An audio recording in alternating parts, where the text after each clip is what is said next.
Good morning, কেমন আছেন সবাই? ঘরকন্যা গল্পে নতুন একটি ব্লগে আপনাদের সকলকে অনেক অনেক স্বাগত।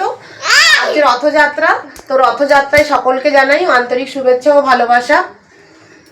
আজ রান্না বান্না তো করি না, রান্না বান্নার মধ্যে যে খাওয়া দাওয়ার মধ্যে আজকে একটু শুকনো খাবার রেখেছি, ভাত করি না। তো ছেলেকেও সেগুলোই খাইয়ে দেবো। তো চলুন আজকে কি রান্না বা শুকনো খাবার কি খাবো আপনাদের দেখিয়ে দিই। আজকে বানিয়েছি গরম গরম লুচি। হাজব্যান্ড লুচিটা অত পছন্দ করে না, তবুও আমি রুটিও বানিয়েছি, 4-5টা মতো রুটি বানিয়েছি। আর বানিয়েছি এখানে সিমই, আর এখানে আছে ছোলা দিয়ে কুমড়োর তরকারি। কুমড়োর তরকারিটা মেয়ে খায় না, যেহেতু হাজব্যান্ড আমি আর ছেলে খাবো, এই জন্য খুব বেশি যে বানিয়েছি তাও না। আর এখানে বানিয়েছি, মেয়ে একটু শুকনো সবজি, এই সবজিটা পছন্দ করে। এটা হচ্ছে ফুলকপির রোস্ট, যেটা শুকনো করেও করা যায়। তো আমি এতে মশলার মধ্যে জিরে, মৌরি, আদা, একটু টমেটো পেস্ট আর কাজু সব একসঙ্গে পেস্ট করে আর মশলার মধ্যে দিয়েছিলাম। আর হালকা একটু এটা ভেজে নিয়েছিলাম প্রথমে, তার মধ্যে তেলের ওপর 5 ফোড়ন, তেজপাতা এরকম করেই করি। আর হালকা একটু লাস্টে চিনি ছড়িয়ে দিই, ভালো লাগে বেশ রুটির সাথে খেতে। তো আজকের মেনু ছিল এটাই। আর হাজব্যান্ডকে বলেছি মিষ্টি আর আনার দরকার নেই, যেহেতু আমি সিমুই এনেছি। তো আনবে নাকি জানি না, সকালে বললো না আমি নিয়ে আসবো। তো দেখা যাক। এই খাবার দাবার বানানোর পর তো সব বাসনপত্র ধোয়া হয়ে গেছে, সব ক্লিন হয়ে গেছে। তো ছেলেটাকে এবার খাইয়ে দেবো। ও এইদিকে টিভি দেখছে আর খেলা করছে একা একাই। চশমাটা ছিল, চশমা পরে খেলছে, এদিকে নানান রকম খেলনা তো চারিদিকে ঘরে ছড়িয়ে রেখেছে। তো তার সাথে সাথে ও যেহেতু কুমড়োর তরকারি একটু ভালোবাসে, ও কুমড়োর তরকারি লুচিও খেয়ে নেয়, এই জন্য আর ওর জন্য আলাদাভাবে কিছু বানাই না। আবারও একটু মেনুর মধ্যে এটা ছিল না, তো মেয়ে বললো একটু বানানোর জন্য, তো নিজেই একটু বানালো। একটু সুজি বানিয়েছিলাম, সুজিটা একটু হালকা ভাজা হয়েছে।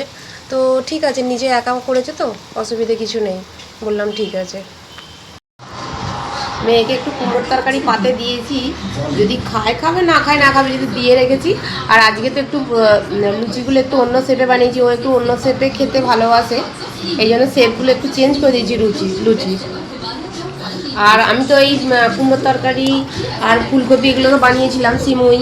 আর মেয়ে এসে আবার একটু বললো মাম্মি সুজি বানাবো, আমি বলে ও সুজি বানিয়েছে। আর কাজুটা দিতে ভুলে গিয়েছিল বলে ছোটো ছোটো করে কুচি কুচি করে কেটে ওপর দিয়ে দিয়েছে। আজকের মেনু ছিল এইটুকুই। তো খাওয়া দাওয়া হয়ে গেছে, তো বিকালে বেরিয়েছি একটু। দুপুরে ছেলে যেহেতু ঘুমায় না অত, এই জন্য একটু ওর জন্য জেগেও থাকতে হয় আমাদেরকেও। আর ছেলে মেয়ের পড়া থাকলে মেয়ে পড়ে। তো আমি একটু বেরিয়েছি, চলুন কোথায় যাচ্ছি দেখা যাক। আর হাজব্যান্ড 10 মিনিটের মধ্যেই ফোন করেছে। তো হাজব্যান্ড খেতে এসেছিলো, আমি তখন বলছিলাম যে কোথাও এখানে রথ হয়নি।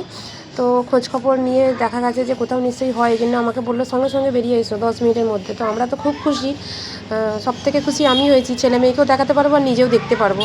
তো এই জন্য হাজব্যান্ড নিচে এসে দাঁড়িয়ে আছে। তো আমি একটু ঘরটা লক করে আর বেরিয়ে যাব। আর ছেলেকেও বের করে নিয়েছি।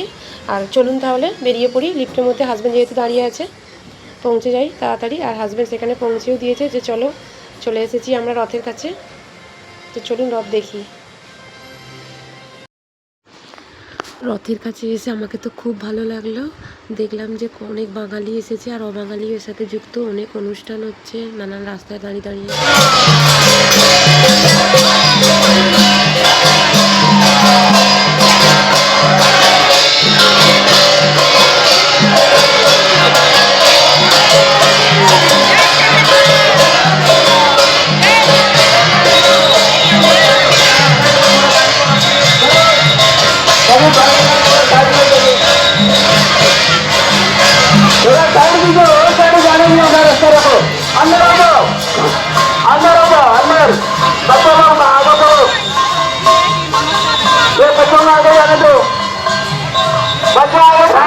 गाड़ी को थोड़ा रोकिए, राइट साइड गाड़ी को थोड़ा रोकिए।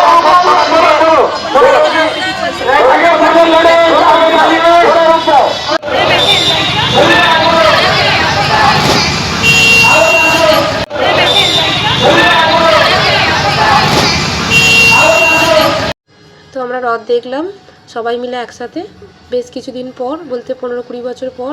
আমি দেখলাম 13 বছর পর, হাজব্যান্ড দেখলো 15-20 বছর পর। আর আপনাদেরকেও দেখালাম। খুব আনন্দ করলাম, অনেক বাঙালি অবাঙালি সবাই ছিল। তো চলুন।